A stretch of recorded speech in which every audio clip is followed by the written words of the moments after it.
Hello, yes, that's right. It's Joe here live for Joyrider TV, back with some more Q&A, where I'm going to be tackling your most significant catamaran sailing questions, hopefully getting you set up nicely for the weekend. That would be the goal.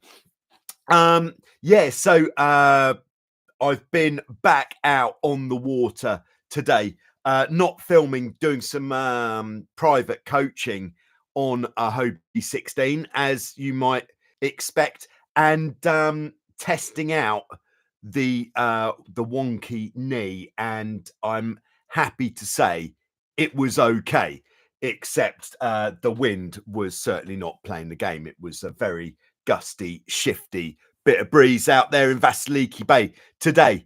All right, so just checking in with who's checking in so far. By the way, if you are watching this later on and not live, this live Q&A is every week at 6:30 in the afternoon Greek time every Friday.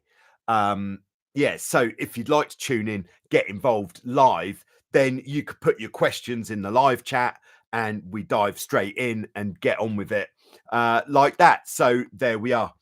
So we've got Jason on board from Long Island, New York. Nice to have you with us, Jason. Piotr is with us in Poland, part of a Nacra F18 team. Very nice. I dare say, Piotr, you've been watching the some of the great coverage, or I've only really found clips rather than coverage of the Worrell 1000, which absolutely looks like the best race on the planet at the moment, I think. And a big well done to Brett and Max, who absolutely smashed it, getting what would be called the clean sweep of winning every single leg. Now, I'm just going to put it out there. I would absolutely love to take part in this event, but I am aware that this is a very expensive event to get involved with because of the expense of getting involved. So if anybody wants me on the next Worrell, then get in touch and we'll talk about it. And then I could document each race, each leg, like I would do when I'm at the competitions, like at the Hobie 14s or at the Tornado competitions, that sort of thing, and just send it like it needs to be sent. I don't think that made much sense at all. But anyway, Jim's on board, channel member Jim. Nice to have you with us, Jim, from Kema, Texas, or Kema, Texas. Well, from Texas anyway. Spicy Fist's on board. You may remember Mr. Spicy Fist as being the driving force behind Lazarus the Unholy, which we saw in a recent episode of Show Us Your Cat, the Hurricane 5.9 that made a comeback. Kevin's with us from Illinois. Hope your knee is doing better. Yeah, I think it's more of a confidence thing, because what I'm really trying not to do is make it any worse. About to head to Dallas, Eric. Nice to hear from you, Eric. About to head to Dallas for the Mid-Americas. Nice. I think that's going to be an absolutely great event. So good luck there. Hope there's a good turnout. Benny's with us in Sweden. Nice to have you with us, Benny. All right, Eric's got a question. Sometimes when the winds are up, the boat just feels really sluggish, like someone tied a manatee to the stern. What rigging adjustment would cause or fix this? Yeah. So, Eric, if you could just let me know what type of boat we're talking about here. I would assume it's a Hobie 16, but let us know and then we'll get on to that. All right, Armored Lion is with us in New Jersey. My dad saw the Worrell 1000 land and take off down in North Carolina, so it's pretty awesome. I bet it was. All right, so Eric says it was a Hobie 17. Yeah, why would that be that the boat feels sluggish when the wind is up? I would generally think that if few things we could look at. First thing is the mast rake. If the mast is too upright, then when the wind gets strong, every time you sheet in, the boat is going to feel unbalanced because you've got too much. The center of effort is too far forwards in relation to your center of lateral resistance. So if here's our boat, there's the rig.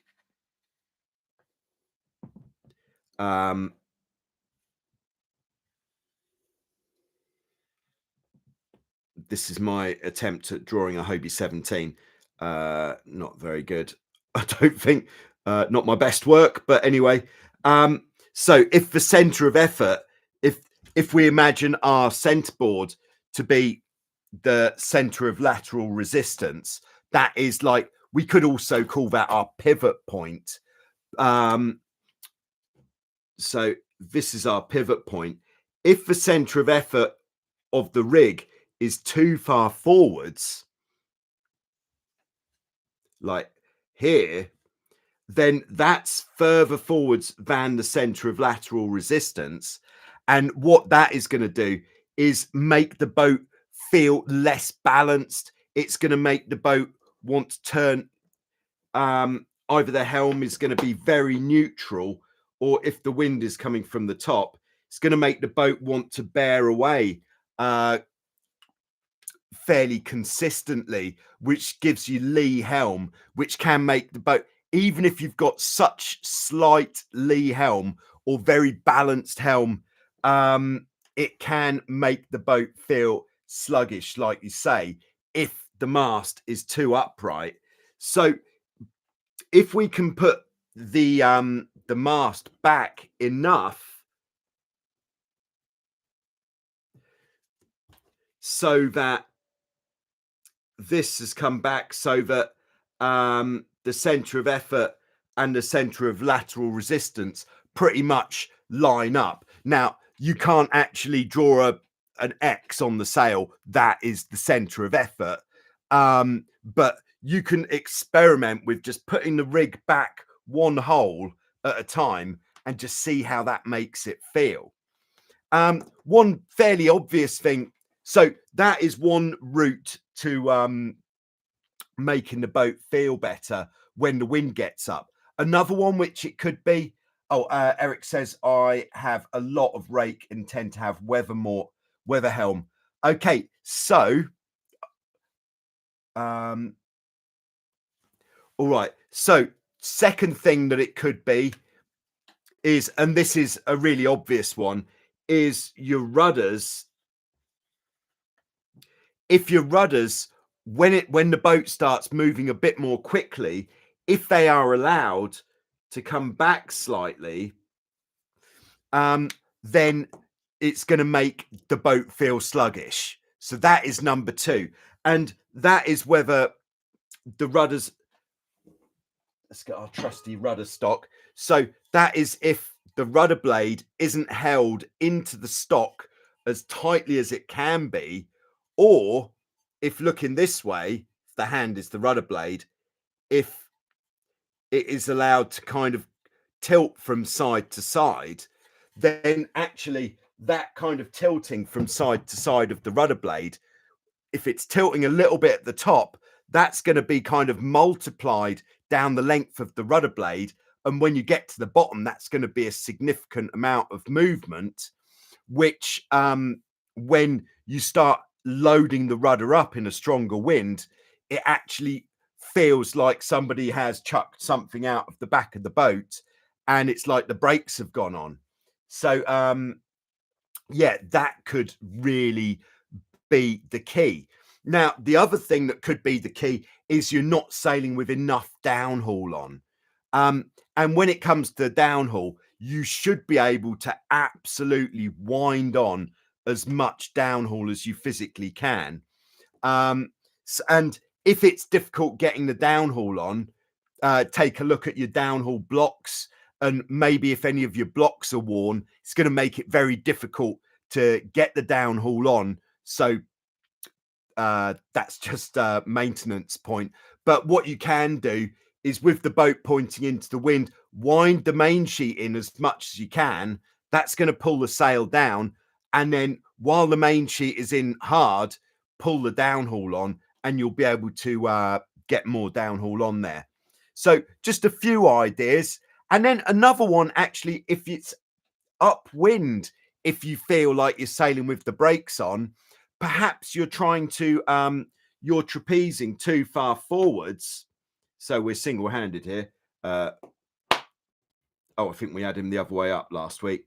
Yeah, he looks quite authentic. So if you're trapezing too far forwards, then it's kind of doing the same thing as having the center of effort too far forwards. We're trying to drive too much bow down. We've got which is going to have this making the boat, it's kind of going to load up the bow a bit too much when the wind gets stronger. Not like it's going to risk us sticking the bow in and pitch poling, but it's certainly going to make the boat feel unbalanced. So if we come back a little bit, when the wind gets stronger, when we're able to lift the hull, then that might make a difference as well. So in order, you know, when you've got time on the beach, have a look at your rudders. You could also, I don't know how you would do this, but have a look at your centerboards as well, if you can. And if they move from side to side, that could be another source of that dragging kind of feeling you're getting. But on the beach, sort your rudders out. Then when you go sailing, when it's windy, crank the downhaul on. And then when you're out on the trapeze, just experiment with trapezing a little bit further back, and hopefully that will open up the performance window and stop it feeling quite so sluggish. There we go. Hope that helps. All right, so Spicy Fist says, here's one for you. About to take my 8-year-old son out on his first sail at the weekend. Any tips for keeping him engaged and alive? Yeah, the alive bit is a bit more straightforward than engaged. Yeah, what I think, just try to involve him in the sailing process. Like when unfortunately, my son's sort of lost interest with sailing at the moment, but I'm sure it will come back once he's actually realised that it's cool. He tells me all my videos are boring, which I suppose to an 11-year-old, maybe they are, but I don't know. But one of the things that we used to do when he was more like 7, 8 or 8 years old was I used to let him have the main sheet. And if there was enough wind for the boat to have a bit of pace, then I'd say, right, you're in control of the speed. If you want to slow down, let the main sheet out. If you want to go faster, pull the main sheet in. Of course, there might be a slight sheet load issue, but if you've got the main sheet out quite a long way, then, as you will know, the sheet load isn't quite so much. I know on a Hurricane 5.9, these bad boys are famous for sheet load, but that's one thing you could do. Another thing you could do is just, even if there's not enough wind, get the trapeze going, because you know, it just adds a little sparkle. And if that doesn't work, then the other thing you could do, if you go out and he's completely not into it, then perhaps the next time, and this really worked for me actually, is see if you can get one of your son's friends to come along as well. And then when there's 2 of them on the boat, they'll kind of keep themselves a bit more entertained, because unfortunately what I've found is doing stuff as the kids get older, doing stuff with the parents isn't quite as cool as it was when they were really young. Yeah. So it is one of the most difficult things to do on a boat is keep the kids entertained. If anybody's got any ideas for that, put it in the live chat, or if you're watching this later, put it in the comments. It'd be great to know what other people have been through sailing with their young and how you kept them interested. There we go. One of the other ones, perhaps this is more relevant for here in Greece, where it's very warm, and that helps quite a lot. But we used to do tie a long line to the base of the mast, trailing out the back of the boat, and just say, all right, then jump in and hold the bit of rope and see how long you can hold on for. Perhaps that's not responsible parenting. I don't know. All right. We got Mateus on board in Hamburg. He's saying hello to everyone. Thank you, Mateus, for tuning in. All right. Johan66 is on board from the southwest coast of the Netherlands. Nice to have you on board. Toots with us in Central Texas. We've got Steve in Cocoa Beach, Florida, checking in. Great to have you with us as well. All right. Johan said, just saw your video about the main sheet. Yeah, I really did think this is going to be a game changer. If you didn't see the video about the main sheet, basically, I put the rope from my Tornado main sheet. It's 8mm Maffioli Swift cord, very nice bit of rope, because I wanted to change it on the Tornado because it was proving to be quite difficult to sheet in. So I took that rope and put it on my 16 blocks, 6-to-1, and it was really a lot more difficult sheeting in than it should have been on a 16. I've never had problems sheeting in on a 16, but with that rope, it was. So I learnt that it is the rope which was the issue, not the purchase. That's a spoiler alert for anyone who's thinking of watching that video, by the way. Johan says, I've 10mm main sheet into the cleat and tapered it down to 5mm round the 10-to-1 blocks, and works extremely fine. Yeah, 10mm, that's nice in the hands, but tapered so that it still runs round the blocks, that is going to work very nicely. If no, I think there's no picture involved here, but yeah, thanks for sharing. All right, so I've got acat. Oh, I can't even pronounce this. Acetry. I'm so sorry that I can't pronounce your name. I just want to say your videos have taught me so much, and I'm finally taking my 18 out this weekend. Great stuff. Glad to hear it. Yeah, it's always nice to know that the videos have been helping. All right, Evan is on board.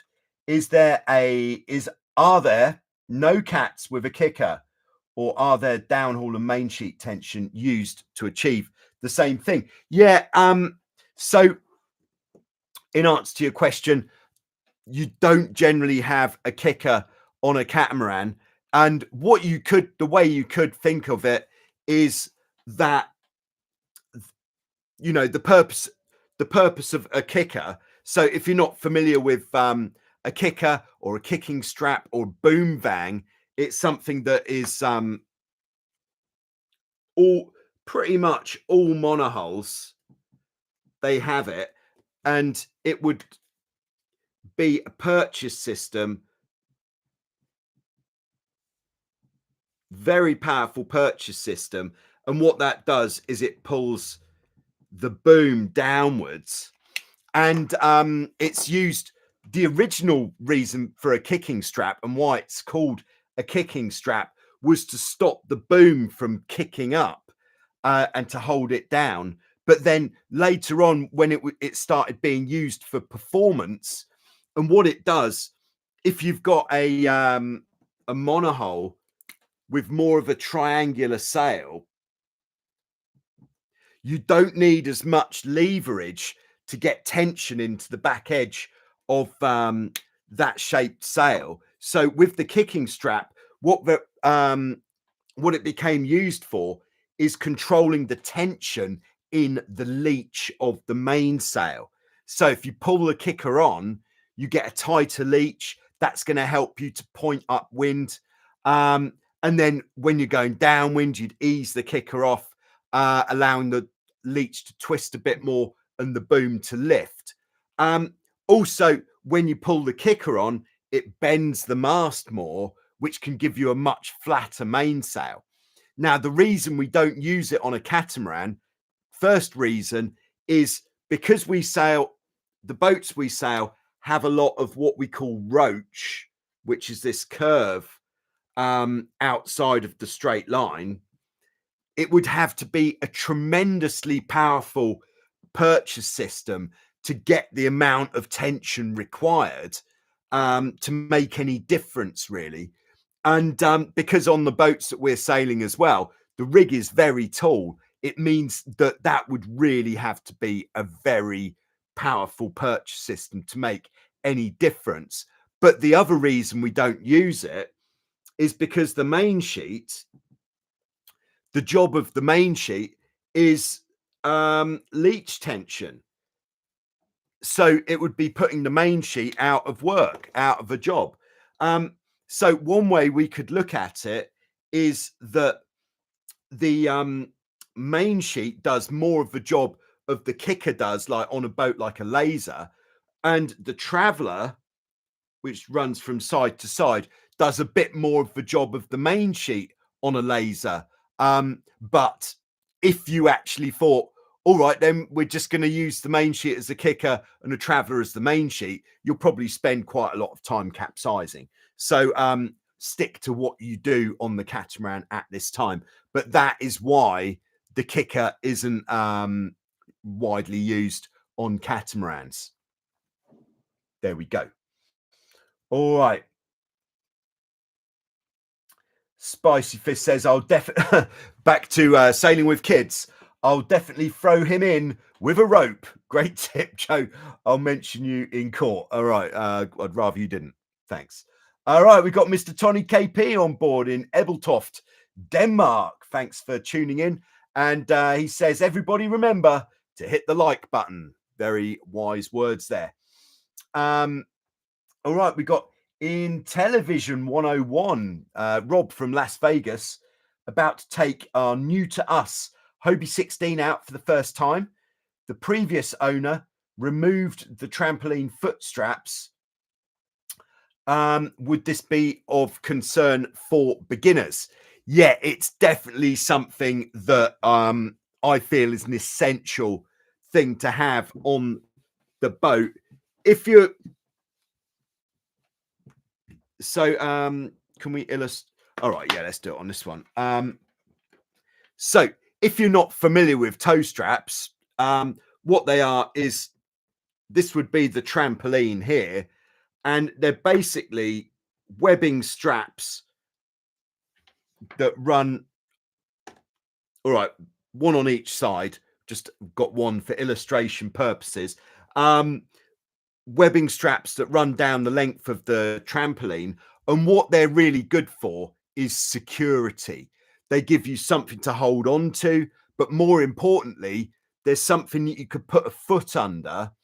Like on a monohull, the toe straps are used very much for hiking out, so you can get your weight outboard, because most monohulls don't have double trapeze, and a lot of monohulls don't have any trapeze at all. So to get the weight more outboard, I'll just use, he'll be headless. They'd put the feet under the toe strap and lean out as much as possible to try to keep that hull down so that you keep a bit more power on. Whereas on the catamaran, we've got trapeze, and on a lot of them, double trapeze, which means we don't have to do that so much, but they are very useful for security. And to be honest, if it's windy and if there's any waves, I would feel quite nervous sailing a boat without tow straps, because if the boat's going up and down, there's nothing to stop you from getting bucked off the boat. So yes, I would say definitely tow straps, good. No tow straps, less secure. All right. Oh, how do I pronounce this? We've got Frosty Jack. Hello, Frosty Jack. That took me a minute. Any recommendations or tips for downwind with a Hobie Getaway? Yeah, so the Getaway, I would be inclined. I'm going to come clean here. I've never sailed a Getaway. All right, I've said it. But on the Getaway, I would sail it in the conventional catamaran sailing method, which is the same as most things, which means we're going to sail the boat. This is our wind. This would be the approximate angle of the boat. And what we're doing when we're... So first thing you need to do, actually, while you're still on the beach, is if this is your bridle wires on the Getaway, I think you've got a bar that spreads the load, and then you've got the holes like this. I would attach some sort of wind indicators to the bridle wires at the front of the boat.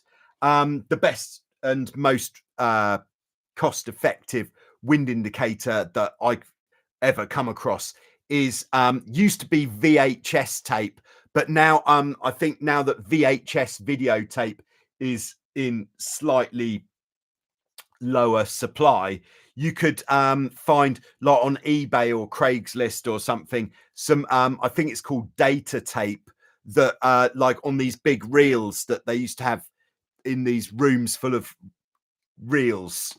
But it's basically tape about this sort of thickness, and you could just tie it to the bridle wires, one on each side, probably about yay long. What's that? 10 centimeters, bit more. Just going to measure what yay is. Treat yourself to 20 to 25 centimeters, which is less in inches. Sorry, couldn't do the conversion quick enough. Yeah, so about 25 centimeter telltale on each bridle wire. And what you're looking for those is the apparent wind flying straight across the boat. Sorry if this is a little bit too basic for anyone, but I think it's very useful to go through.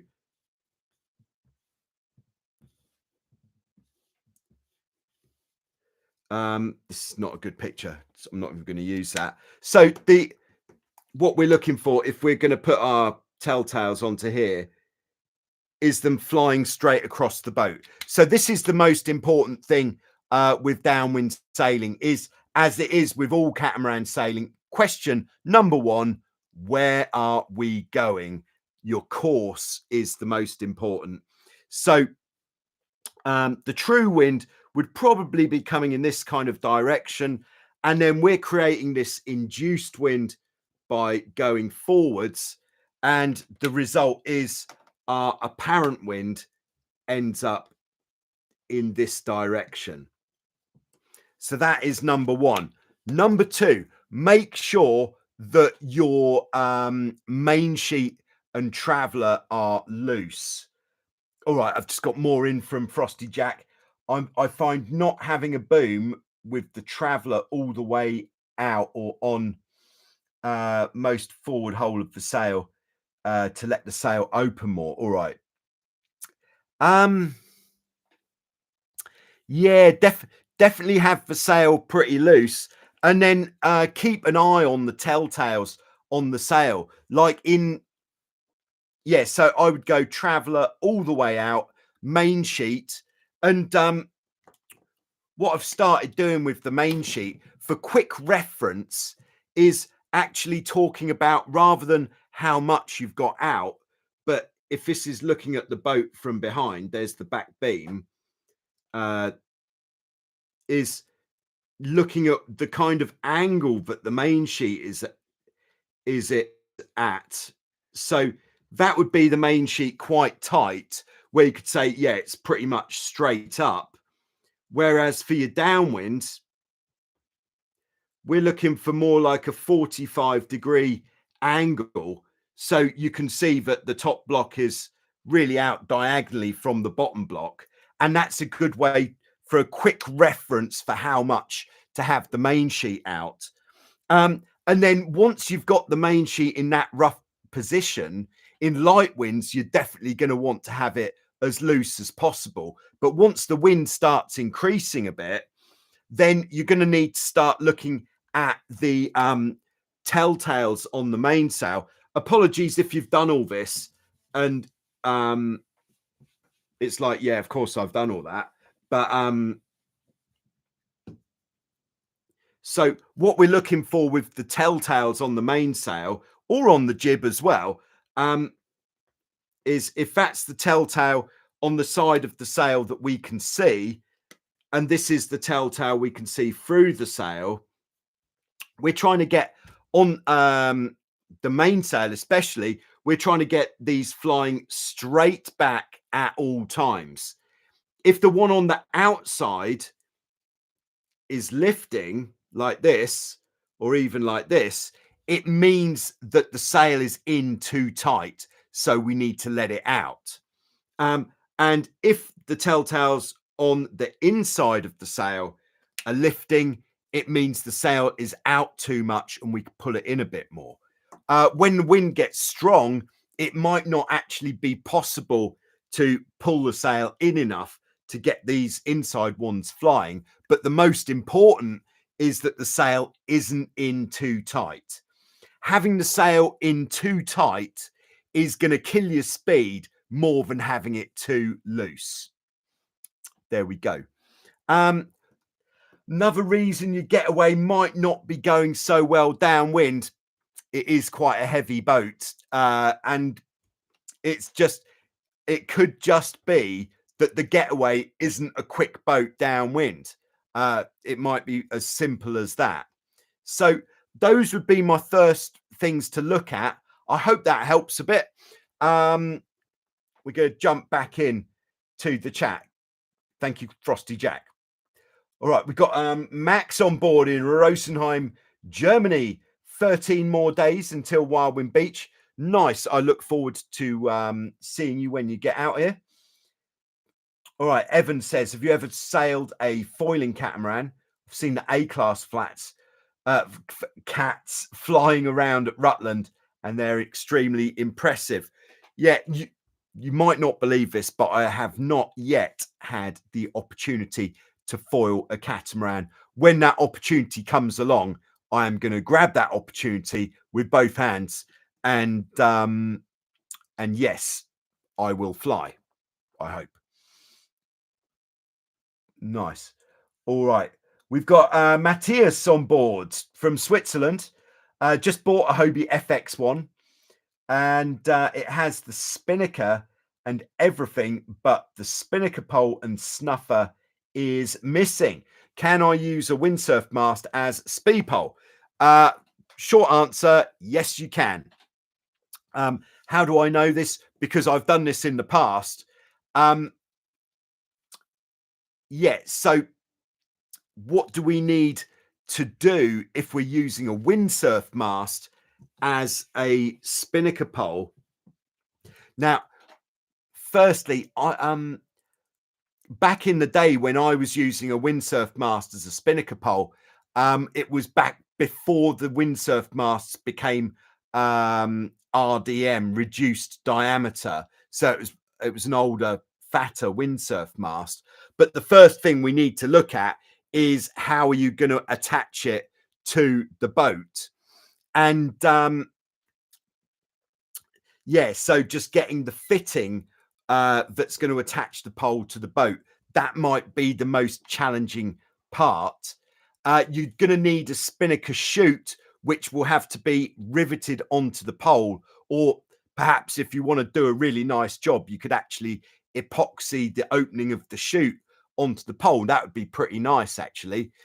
And then for the front end, let's draw a picture. because this is a good question. Here's our Spinnaker pole made from a windsurf mast. So here we're going to need a fitting to attach it to the boat. And yeah, this could be the biggest challenge of all of it. If you can find something that works, then that would work. But if the diameter of the fitting you're putting inside the Spinnaker pole is a little bit narrower, this is going to be really good, because what we want to do is put a bit of reinforcement inside, whatever that might be. It might be a bit of aluminium tubing, or a bit of if the windsurf mast you're using is longer than you need, you could actually cut a piece off and use it as an insert inside, just to make that part of the pole a bit reinforced, so it's going to take that it's going to take the load better, be less likely to break. We then, as I said, we're going to need the chute, the opening of the chute,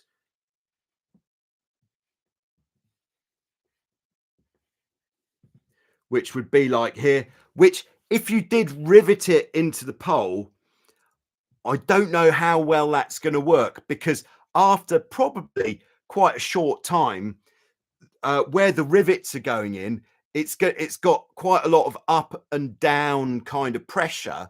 So those rivets might start pulling a little bit, making the holes bigger, which actually means that the fitting might actually pull out from your bowsprit there. So I think the best way would be a combination of epoxy and rivets to attach the opening of the chute to the pole. And then for your bridle wires, I would definitely use Dyneema. You're going to need to have so on that end of the pole, if we do a close-up, that's the end of the pole. You're going to need to have a fitting like this sort of thing, onto which you're going to have the block for the tack line of the Spinnaker. And you can also use that fitting for your Dyneema bridle wires to go through, to stop them slipping backwards. And that'll be pretty nice. And then you'll need a second set of bridle wires that go from the middle. So we're going to have two that go from here, two in the middle, and then you're good to go. I did make a video quite a long time ago now about all the parts you need to fit a Spinnaker to a boat which doesn't have a Spinnaker, if you don't want to actually buy the kind of arranged Spinnaker kit from whatever manufacturer you're dealing with. And you could save a lot of money doing that. And I actually wrote the shopping list of all of the blocks, the ropes, and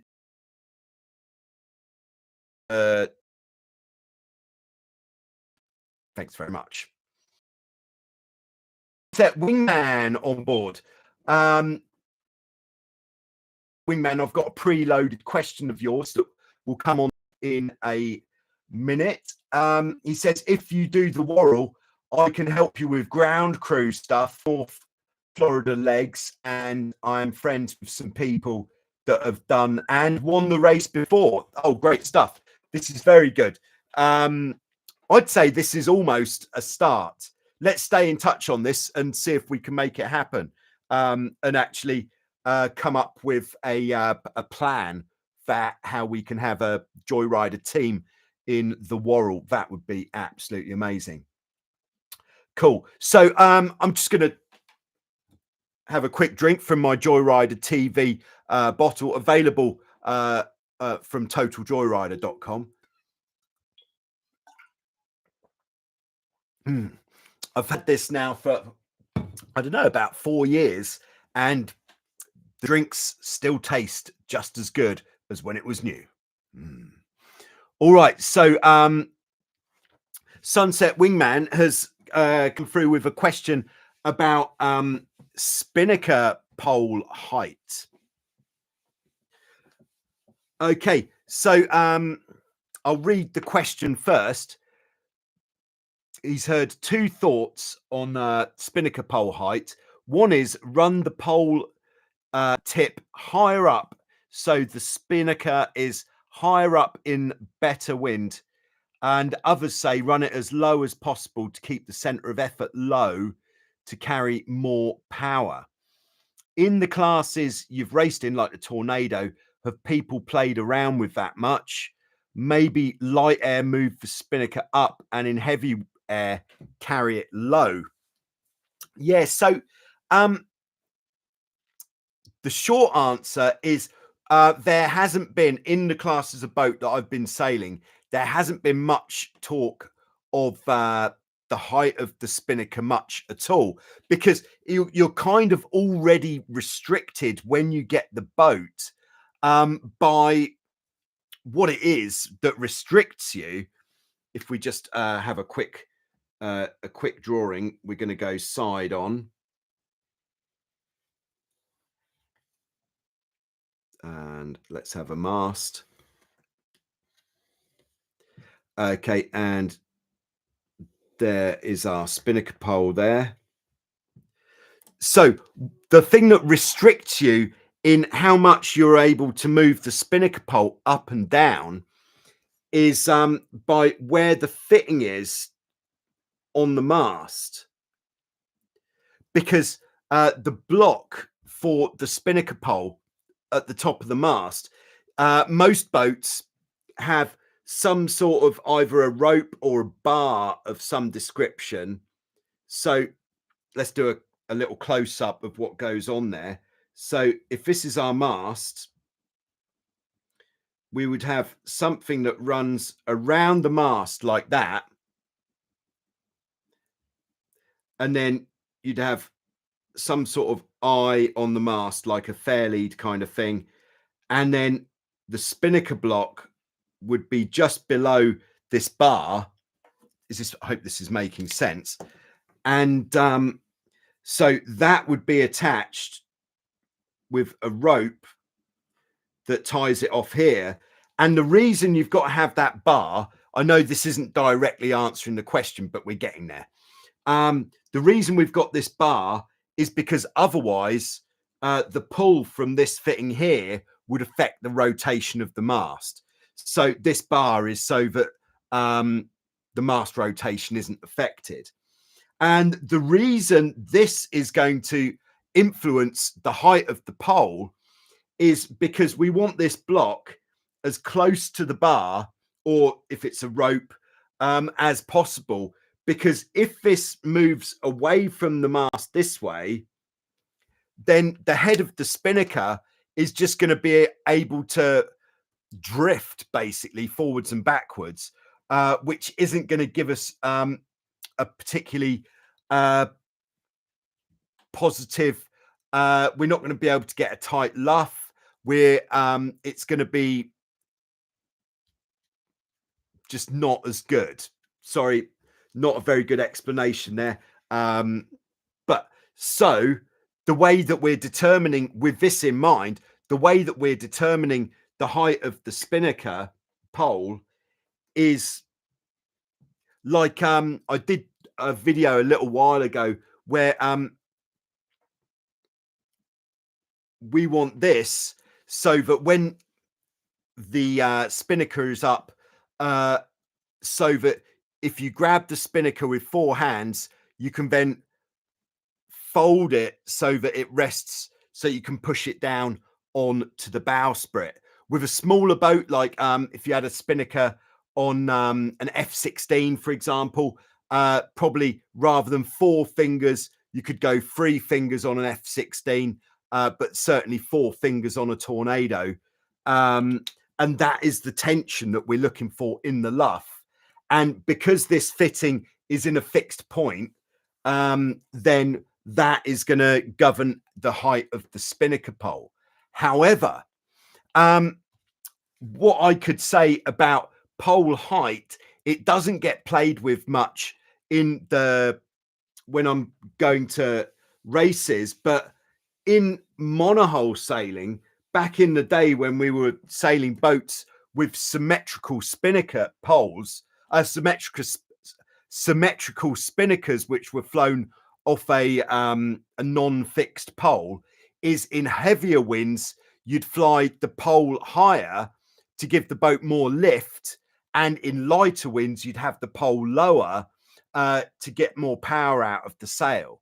So I don't know if that, if someone from the science department would like to jump in and let us know what you think. But I would say that is probably the same for cat sailing. You certainly don't want to have the pole really low down for heavy winds, because if you're bringing the center of effort down really low, then surely you're not going to be lifting the bows as much, and you're more likely to catch the nose. That's what I think on that topic. I hope that is a thought-provoking subject to be looking at. And if anybody knows, then please do jump in. All right, so we've got Christian on board. Keep on rocking in the cat world. Oh, yes. I dare say there's going to be some great cat sailing going on this weekend. Good luck to everybody who is getting out there. Do remember to stay safe and let somebody know where you're going. That's a good idea. All right, Alpha B2C is on board. I'm starting to go out with my Cirrus R. That's an F18. I'm having trouble managing the helm and mainsail, but it always gets stuck in the jaw, and I'm panicked and pull the helm. I panicked and pulled the helm. I was ejected. Wow. Okay, so it sounds like Alpha B2C is having difficulty because it sounds like your cleat on your main sheet is too low. So if here's the main sheet, if your cleat is too low down, I hope this isn't going a bit too simple. It's very difficult to know at what level to gauge some of these answers. But if your cleat is really low down, then, and you're trapezing like here, if this is, all right, this is not to scale. This is the side of the boat. We're flying the hull. All right, nice. And the cleat is down here. It is going to be really very difficult to uncleat the mainsail. So what we have to look at when we're setting the cleating angle is we have to look at what sort of height you're most likely to be trapezing at. Because if you're trapezing higher up, like up here, then that would be even worse. So if you're more likely to be trapezing higher up, you're going to need the cleat on the main sheet higher up. If you're going to be trapezing lower down, then you're going to need the cleat on the main sheet lower down if you intend on using it. So I would actually do a bit of work on land, put your trapeze harness on land, make sure the boat's sitting on something that is not going to damage the boat. Like if you've got a grassy field or something where you could put the boat, very nice.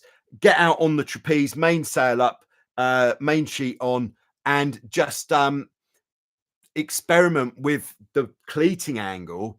And if you feel that it's too difficult to get the main sheet out of the cleat, then move the cleating angle up and get to a point where you think, yes, I can get it in, but I can very easily get it out.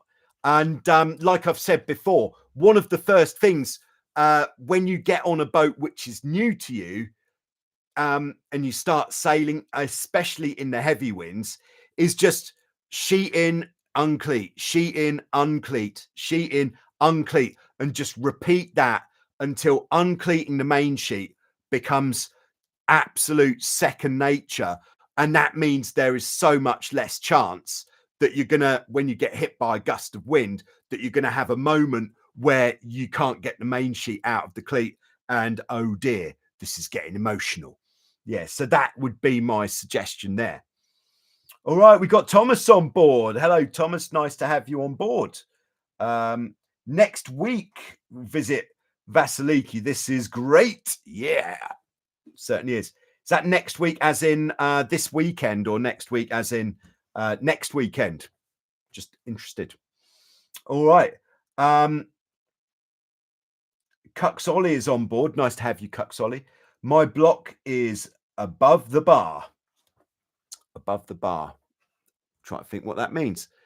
You'll have to explain a little bit more. I can't quite understand what you mean there. All right, we've got Constantine, I think that is. Hi, sailing people from Russia with love. Great to have you on board. Hope it's warmed up enough for you there.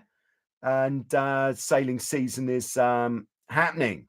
Right, Evan says, have you thought about using a Spinnaker crane on a catamaran to help keep the head of the sail tight, but not too close to the mast? Oh, would that, I think what you're talking about is a crane, like a bit that extends forwards on the mast. So if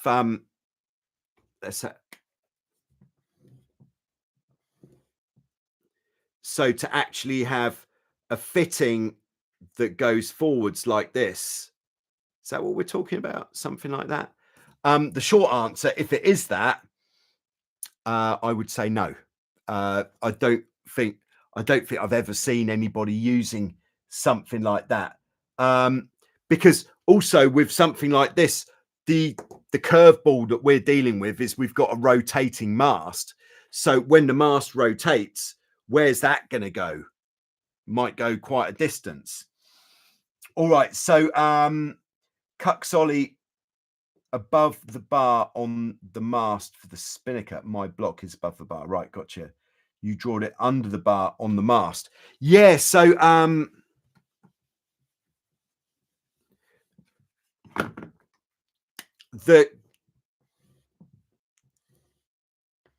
right, yeah, I've got you. Yeah, I know exactly what you're saying. Yeah, so there's another few ways that this could be arranged with this bar that I'm talking about, where to do the mast rotation with the Spinnaker up. So if this is the bar, there's different styles. So let's say style number one is the one that I drew before, where you have in fact, let's quickly just line up two more options. So there's our bar, and here we go. Fun times. So style number one, we've got a fair lead on the mast, rope comes down, and just the other side of the bar is a block where the this is how it is on my Tornado. And I think a lot of Tornadoes have this kind of system. But the way that Cuxolly is talking about on his boat is, instead of having a fair lead there, or maybe he's got a fair lead, but he's actually got a block that's mounted up here, which means the halyard comes up through here, down through the bar, and then attaches to the head of the Spinnaker. This would be, I know on the C2, it's got this style of fitting like that. Now, the third one, maybe the third one's not quite so relevant, but in the past, I have seen pulley blocks which are actually attached to the bar, and that's where it goes. But I don't think that is used very much on modern boats these days, because the load on the bar is not going to be correct. So that is the let's not do that one. But this is very good. The only downside of having it like this is you're going to have more wear on the Spinnaker halyard, because the Spinnaker halyard is going to be wearing against the bar.